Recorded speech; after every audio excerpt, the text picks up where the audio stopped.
Patrimoine. Salut sur vous. En quête de patrimoine, découvrons notre histoire. La vie des saints.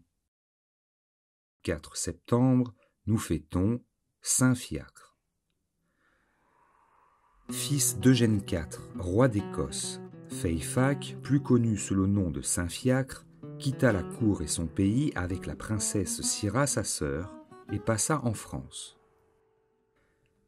À cette époque, beaucoup d'anglo-saxons, récemment convertis à la foi chrétienne, s'éloignaient soit pour éviter la persécution, soit pour renoncer au monde, et venaient chez les Francs se consacrer à Dieu dans les solitudes ou les monastères.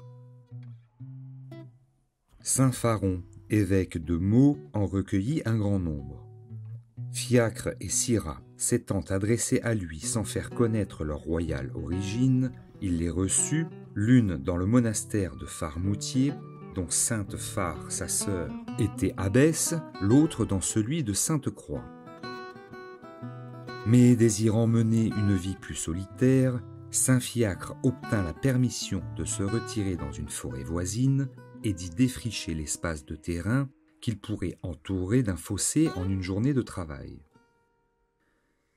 Il construisit une petite cellule et un oratoire qu'il dédia à la Sainte Vierge, puis il créa un jardin où il cultivait des légumes pour les pauvres et pour les étrangers, attirés par la renommée de sa sainteté. Là, pendant plus de 30 ans, il renouvela les merveilles de l'ancienne Thébaïde.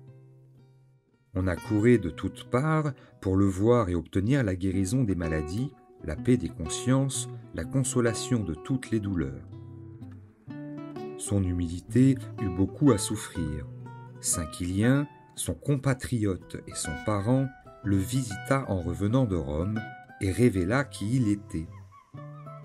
Plus tard, à la mort du roi d'Écosse, son père, des ambassadeurs vinrent lui offrir le sceptre et la couronne.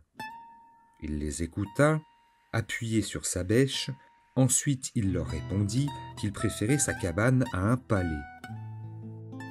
Il mourut le 30 août vers 670 et fut enterré dans son oratoire. On y établit depuis un prieuré, aujourd'hui détruit. En 1568, ses reliques furent transférées dans la cathédrale de Meaux, où il n'en reste plus, depuis la Révolution, que quelques parties confondues avec d'autres. Son culte est très répandu et nombre d'églises lui sont dédiées. Il est le patron des jardiniers.